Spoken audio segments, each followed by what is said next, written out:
sekalian. Selamat pagi Mbak Liliani. Bagaimana kabarnya hari ini? Alhamdulillah luar biasa. Allahu Akbar. Semoga kita semua yang ada di dalam ruangan ini selalu diberikan kesehatan, selalu diberikan bahagia, terus selalu diberikan rasa syukur atas apa yang kita miliki dan apa yang kita lakukan. Amin. Terima kasih Mbak Lia, terima kasih Mbak Arda, Mbak Keza, Mbak Tavita telah meluangkan waktunya untuk hadir dalam kegiatan konseling kelompok ini. Saya sangat mengapresiasi kehadiran dan kesediaan kalian semua. Sebelum kita mulai kegiatan hari ini, alangkah baiknya untuk kita berdoa terlebih dahulu untuk kelancaran dan kesuksesan kegiatan hari ini. Adakah yang mau memimpin berdoa? Untuk memulai kegiatan pada pagi hari ini, berdoa mulai.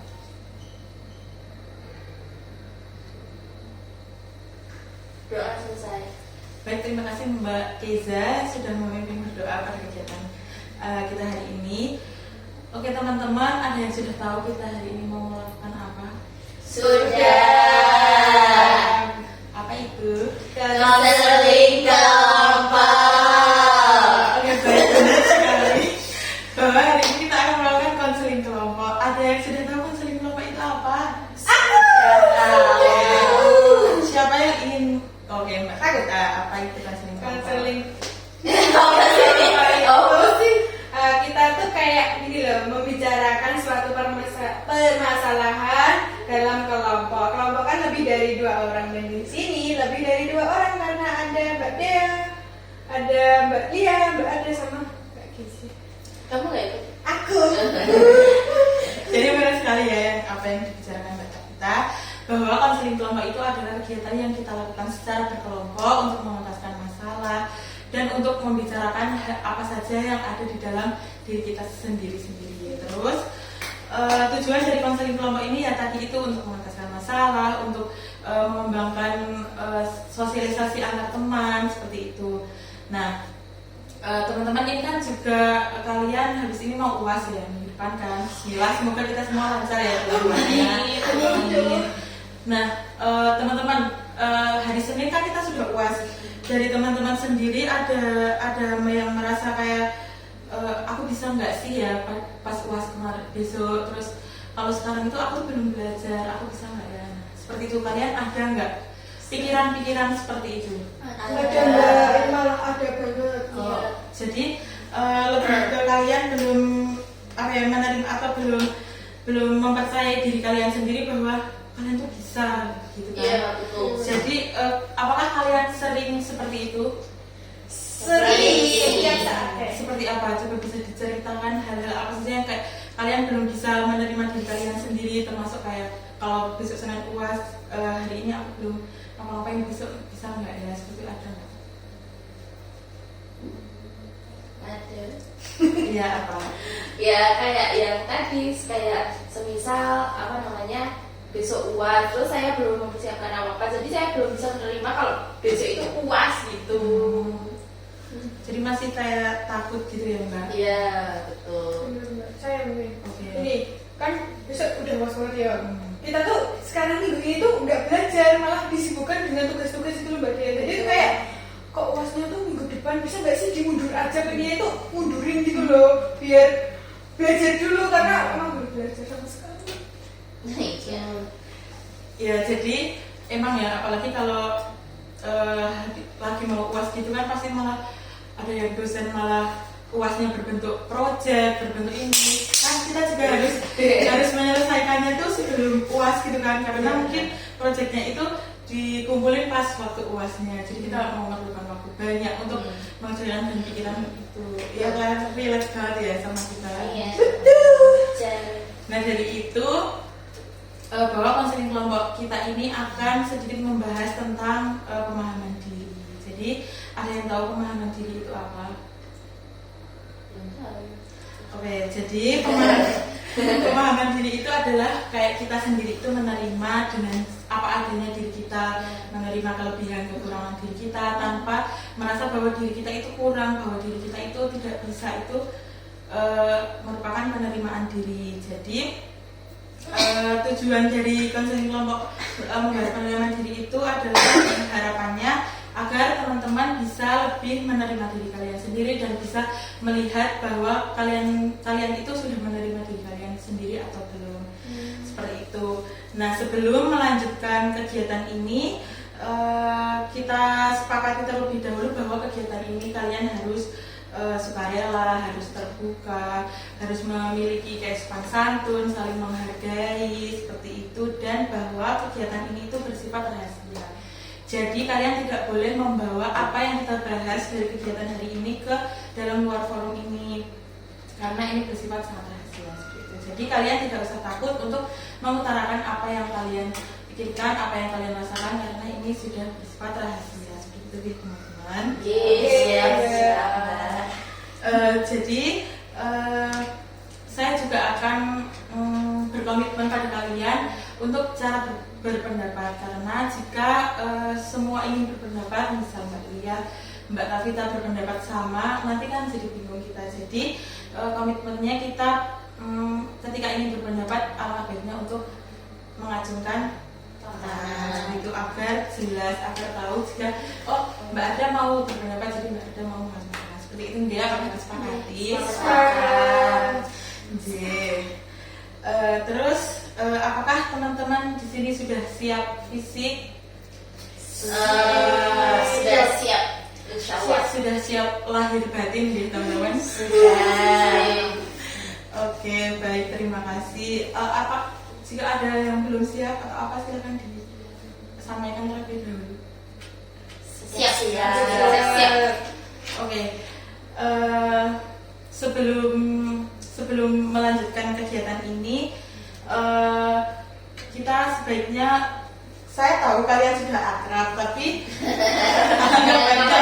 Ini siapa ya? menumbuhkan keakraban lagi, karena biasanya kalian tidak hanya berkelompok segini saja ya, satu kelas, satu ini kalian bersama-sama. Jadi ini hanya berlima sama saya, jadi kita membangun lagi keakraban. Saya mempunyai kantong ajaib, teman-teman. Kantong ajaib ini nanti kalian di kantong saya sendiri itu ada sebuah misteri. Kalian harus mengambilnya satu persatu. Nanti kalian buka itu apa yang ada di dalamnya. Nanti kalian membacakan dan menunjuk siapa yang kalian inginkan untuk melakukan apa yang ada di dalam. Kok menakutkan ya. ya? Jadi saya buka terlebih dahulu kantong ajaib saya, kantong Doraemon. Yakin. Iya. Mau ke pintu kemana saja kan? Gimana? Selanjutnya boleh ambil satu persatu. Nih.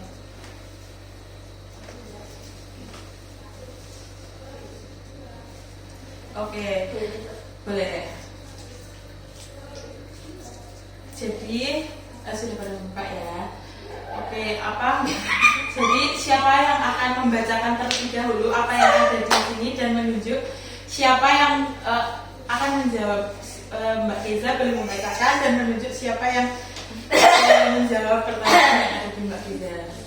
Saya. Astagfirullah.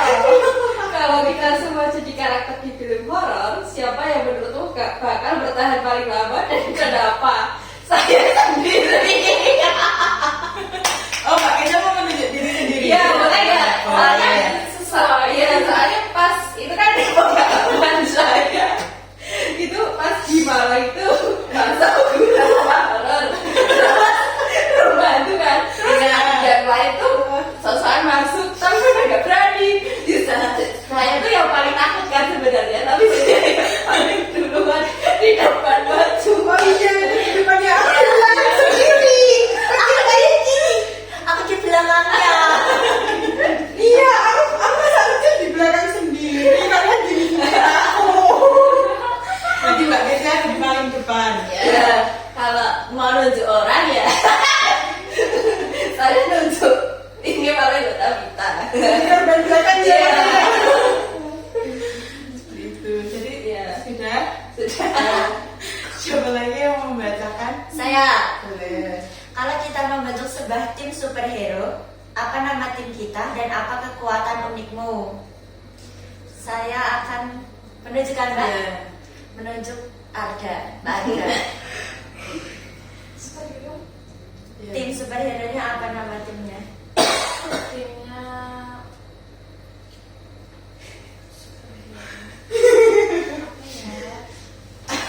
namanya saya kan Iya. timnya itu penguasa bumi. Penguasa Superhero bumi. penguasa Wow. bumi. Terus Terus ya. yang keduanya Kekuatan uniknya apa? kekuatan uniknya itu bola api. Apa itu bola api?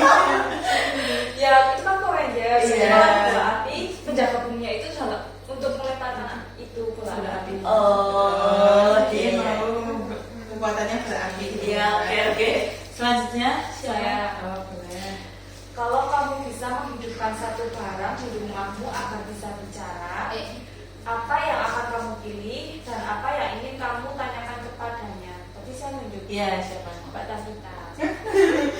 Tadi barang. Barang bisa berbicara, terus mau tanya apa? Ke barang. Oh, barangnya kalau saya nunjuk bantal.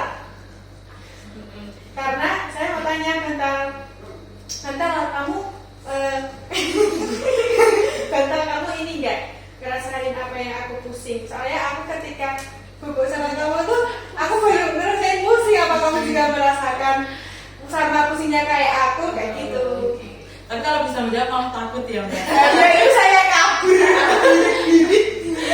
Oke, baik. Jadi Mbak Tavita yang belum. Oke, belum ya.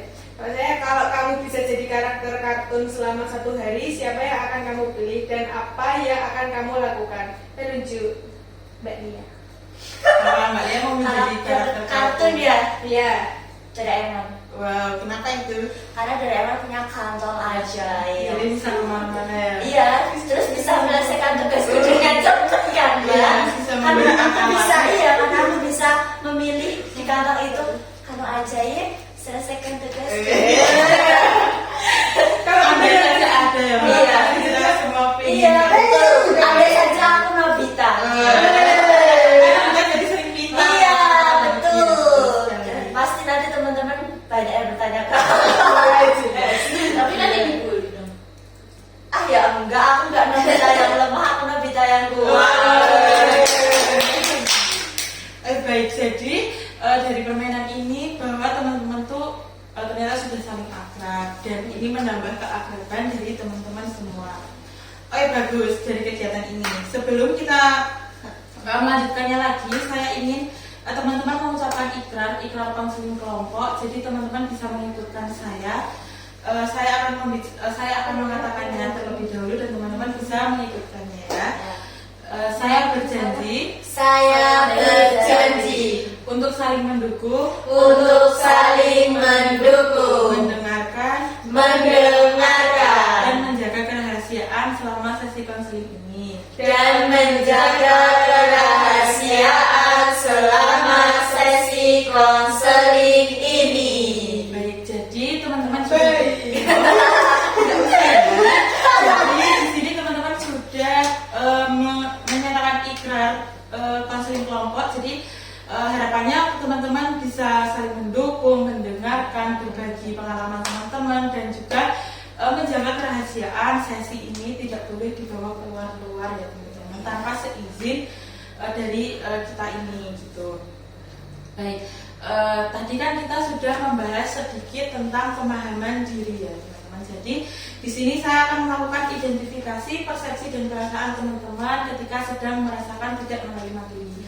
Nah di sini saya mempunyai sedikit tugas untuk teman-teman mengisikannya.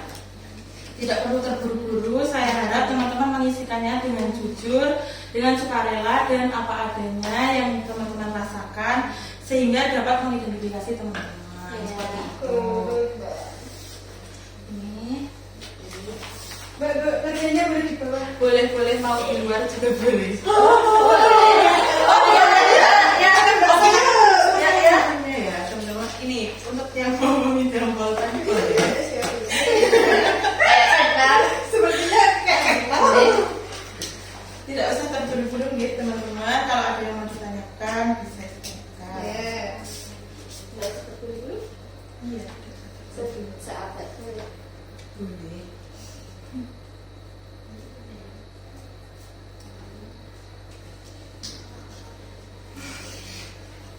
Enggak,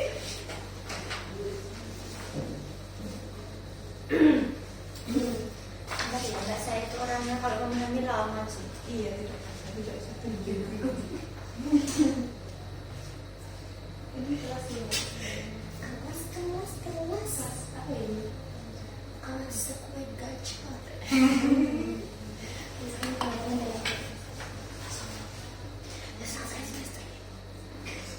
Iya, kelas bisa ditulis semester 5 atau kalau tidak ditulis juga tidak.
Ada yang ingin ditanyakan? Boleh.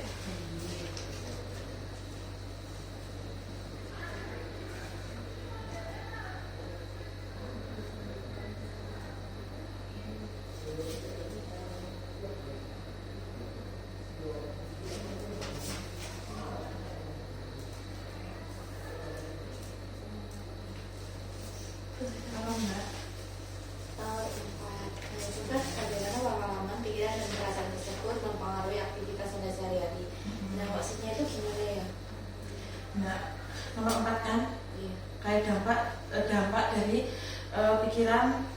Mbak Keza yang sudah Mbak Keza tuliskan, seperti misal ya itu kayak saya jadi takut berbicara di depan umum, terus saya jadi menghindari perkumpul-kumpulan di dalam teman-teman saya. Misal Mbak Keza tuh, misal contoh permasalahan negatifnya itu saya selalu minder dengan teman-teman.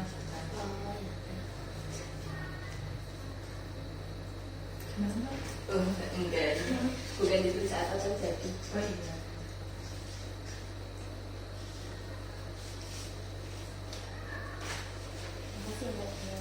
Iya.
Kalau ada yang mau ditanyakan lagi ya teman.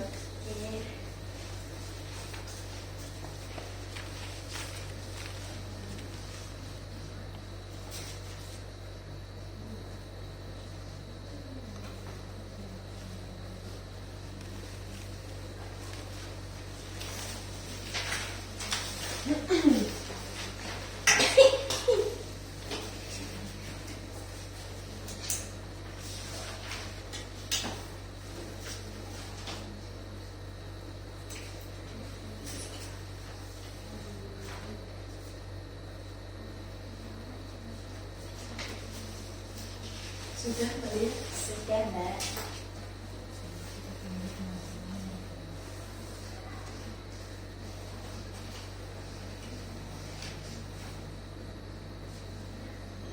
Iya, karena ini kan kita Iya, betul. karena ini bukan tugas untuk dinilai ya teman-teman. Ini kayak dinilai ya Mbak Dea. Itu menilai diri kita sendiri bagaimana. Betul. Oke. Jadi Mbak Keza tidak usah seperti itu, tidak perlu. Aku lagi memahami. Dia mungkin perlu fokus. Oh iya. Kayak gini kan bareng-bareng mungkin Mbak Reza agak terganggu dengan keberadaan kertas-kertasnya mana. Jadi dia agak memahami.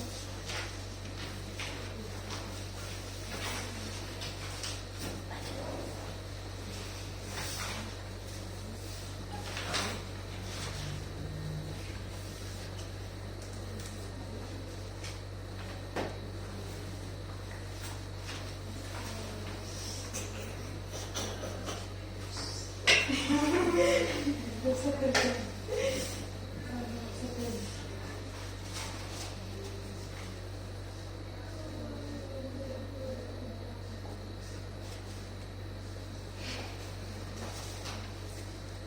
Sudah. Kita tunggu Mbak Keza dinilai. Maaf ya lama. Tidak boleh. Tidak boleh lama-lama. Jadi kita tidak kepanasan. Iya. Ber-AC. Waduh,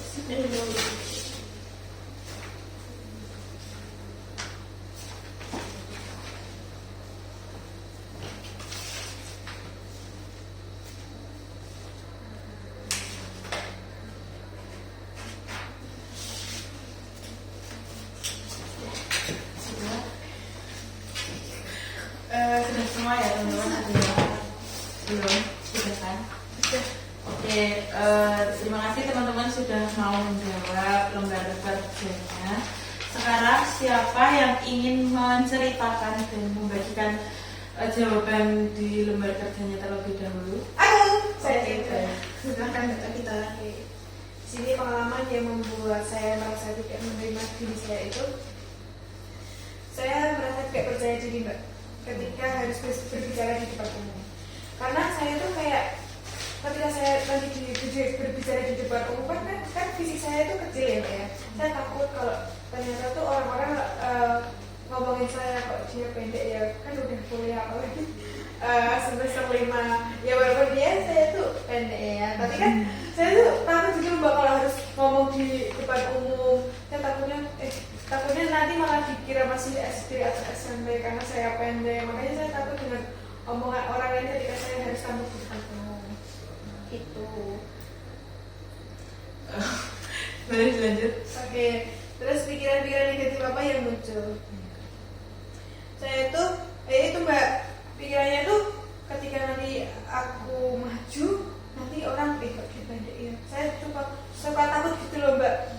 Kok maksudnya kan orang kalau kuliah kan udah pada tinggi ya, sedangkan saya kok pendek sendiri kan juga di kelas itu juga saya juga pendek gitu ya, pendek sendiri. Jadi tuh saya kalau di apalagi di fakultas gitu misalnya di acara IMN gitu kan orang-orangnya juga pada tinggi kan mbak, terus juga mereka juga belum terlalu mengenal saya, jadi saya takut mereka itu bisa ngejudge saya gitu karena fisik saya. Tapi dari keluarga Mbak Tafira itu gennya itu apa maksudnya?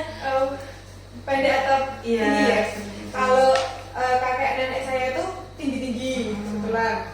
Dari semua keluarga itu mbak, dari yang di Jogja ataupun yang di Magelang, nah itu tinggi-tinggi semua. Tapi kebetulan kok kedua orang tua saya itu pendek, tapi om-om sama tante-tante saya itu sama adik-adik saya tinggi-tinggi. Gak tahu ya kenapa adik tua saya itu pendek-pendek. Tapi menurut saya tuh Mbak Tafira nggak yang terlalu pendek gitu Mbak, maksudnya masih wajar kan? Iya, standar lah. Iya. Jadi kan apa misal ibu bapaknya Mbak Tafira pendek, tapi iya kan ibu bapaknya Mbak Tafira juga pendek, masa lalu mau yang tinggi banget itu kan? Tapi kok kakak saya tinggi gitu loh. Saya tuh kadang kayak gak percaya diri ketika saya kumpul sama sepupu saya tuh mbak. Nah itu kan sepupu saya tuh kayak raksasa semua ya. Tingginya tuh kayak bapak ini, kayak mbak Ria, mbak Dea, mbak Adam, mbak ini perempuan. Ya ini perempuan cuma satu sih. Yang laki-laki itu tingginya tuh masya Allah, saya tuh sekatanya. Makanya tuh saya ketika jalan-jalan sama mereka tuh kayak kemarin habis jalan-jalan pasar malam ya. Saya tuh kayak bener-bener kayak mereka kan ngomong saya ya mbak ya. Mau jajan apa itu kayak saya tuh gini bener-bener kayak, hah? Apa ya? Bener-bener kan kayaknya tuh mereka pada tingginya 100, ada yang 181, ada 170, bener-bener tinggi-tinggi semua. Jadi kayak aku tuh kayak ketika sama mereka nggak percaya diri, jadi nggak nerima diri kok aku pendek ya nggak kayak mereka. Oke, jadi Mbak Tanta tuh kurang merasa percaya diri dengan tinggi badannya. Oke, boleh dilanjut Mbak yang nomor 3. Ya itu perasaan yang saya rasakan itu, saya tuh sedih lah mbak. Kok saya berbeda dengan keluarga besar saya ya, sama kakak saya sih saya berbeda, maksudnya tinggi badannya itu bukan yang kayak kalau misal idealnya lah itu kan ketika kuliah tingginya ya 150-an, 860 lah ya, sedangkan saya tuh paling tinggi cuma 150. Itu kan kayak anak SMP, SMA tingginya segitu ya. Jadi saya kan merasa sedih, terus juga saya marah sama diri sendiri. Saya tuh sudah kayak usaha buat meninggikan badan, tapi kok nggak bisa-bisa seperti itu. Lanjut Mbak. Nah itu dampak dari kehidupan sehari-hari saya tuh. Jadi saya kayak ketika tadi misalnya saya jalan-jalan sama sepupu saya, itu dampaknya saya agak menghindar gitu, soalnya kok nggak imbang. Nggak imbang. Jomplang. Iya. Saya bahkan nggak pernah foto sama sepupu saya tuh karena saya merasa kayak mereka. Jadi saya insecure gitu lah, walaupun sepupu saya tuh cowok-cowok, terus juga ada satu perempuan itu juga masih SMA itu mbak, tapi tingginya itu 168 kalau nggak salah dia ngomong itu. Makanya saya tuh kan insecure berat ya, dia tuh masih sekolah dan saya udah kuliah kok tingginya itu jauh beda sama saya gitu. Oke, terus faktor dan penyebab pikiran dan perasaan dan situasi ini, faktor lingkungan mbak, karena tadi ketika saya jalan gitu kan, mungkin ya sepupu saya juga sadar lah ya melihat saya, mungkin melihat saya kayak gini.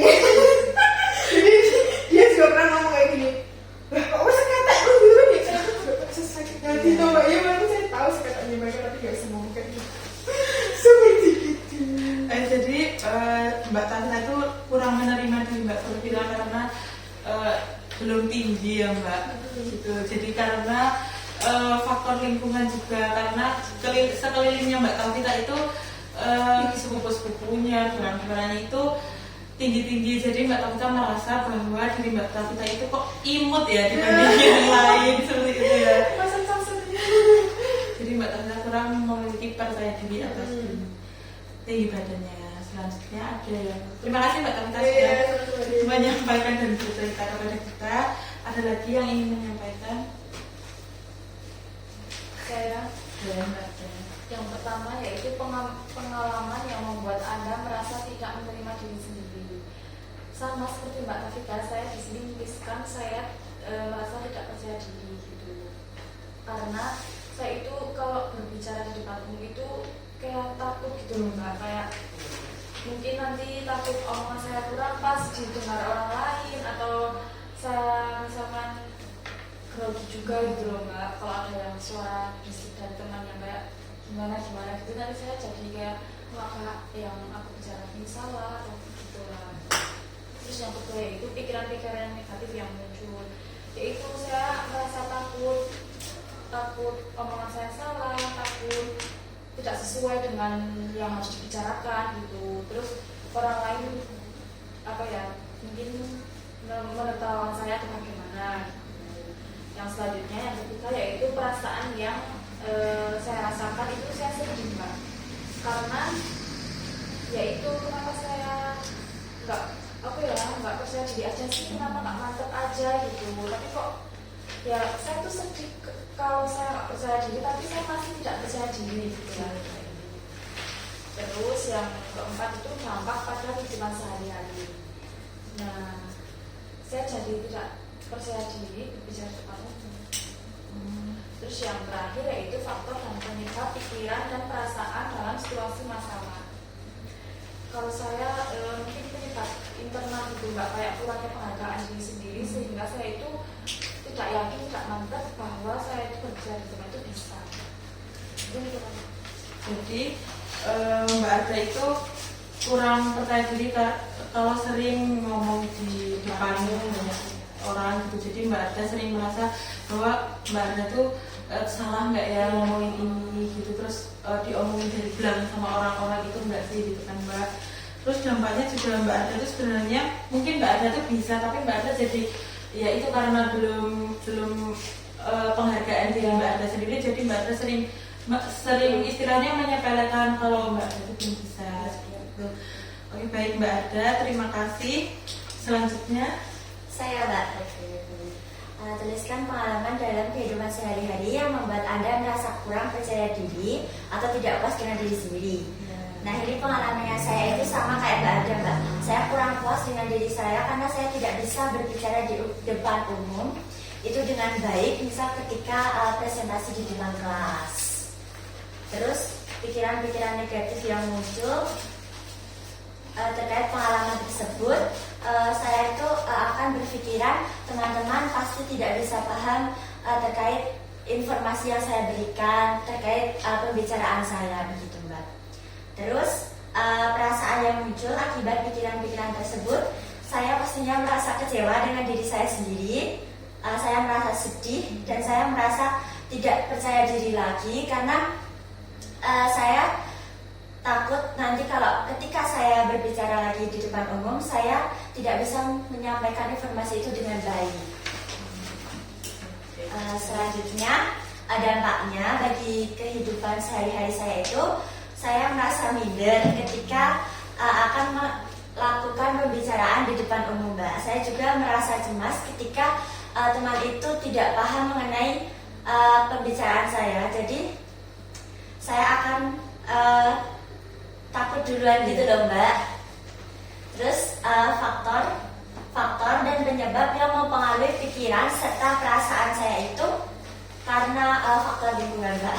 Kurangnya perhatian dari teman sih, Mbak. Kan terkadang kan kalau kita udah nggak bisa melakukan pembicaraan di depan umum dengan baik, terkadang teman-teman itu selalu menjudge seperti melihat kita itu tidak mampu dan selalu menganggap kita itu remeh gitu, Mbak. Jadi Mbak Lia itu sering berpikiran ketika Mbak Lia, terutama ketika presentasi, Mbak Lia itu sering berpikir bahwa kalau aku nggak bisa tuh kok teman-teman tidak pernah mau membantu, terus seperti menganggap bahwa Mbak Lia itu selalu nggak bisa, padahal diri Mbak Lia itu bisa kan sebenarnya dalam berbicara ketika presentasi itu.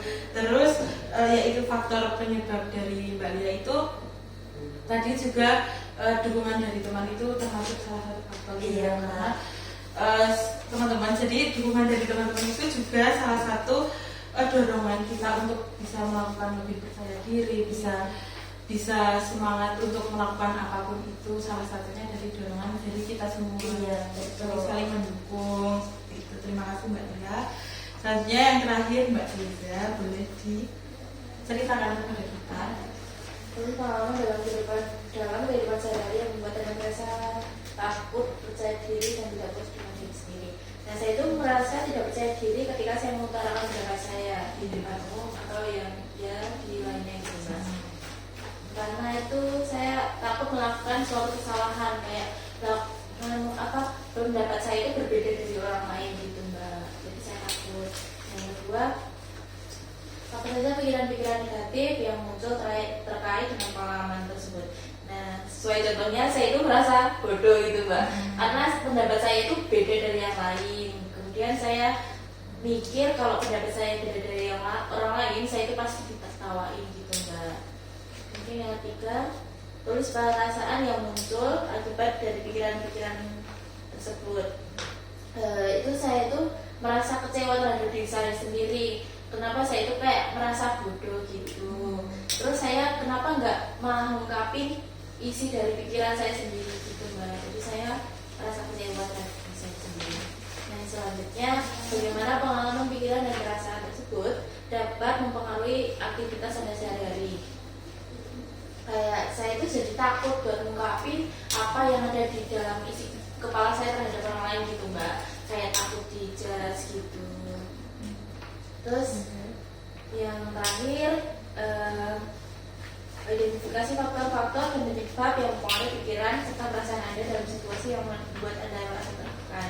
Nah, itu tuh saya dari kayak faktor eksternal, kayak dari ucapan orang lain yang merendahkan saya.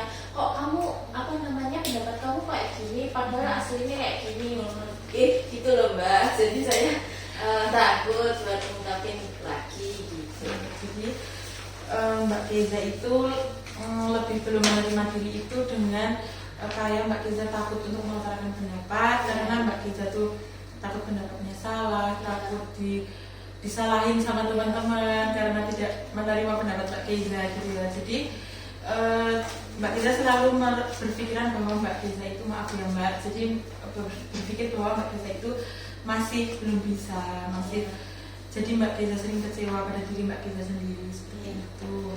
Terima kasih Mbak Keza. Terima kasih Mbak Lia, Mbak Arda, Mbak Keza, Mbak Tafita sudah bercerita di sini, sudah mengungkapkan pikirannya kalian. Terus saya sangat mengapresiasi kalian karena kalian sudah mau menceritakan, mau menuliskan diri kalian itu seperti apa, terus percaya diri kalian itu seperti apa. Baik, jadi teman-teman, yang sudah kita lakukan, kayak kalian sudah mengisi lembar kerja, kalian sudah menceritakan diri kalian itu seperti apa. Adakah dari kalian yang ingin mengutarakan rangkuman atau kesimpulan apa saja yang sudah kalian dapatkan dan kalian lakukan di dalam kegiatan ini? Adit mau memberi kesimpulan? Saya Mbak, dari hasil kegiatan konseling kelompok ini, saya bisa melakukan identifikasi mengenai diri saya sendiri itu seperti apa Mbak. Terus saya bisa melihat pikiran-pikiran negatif yang muncul ketika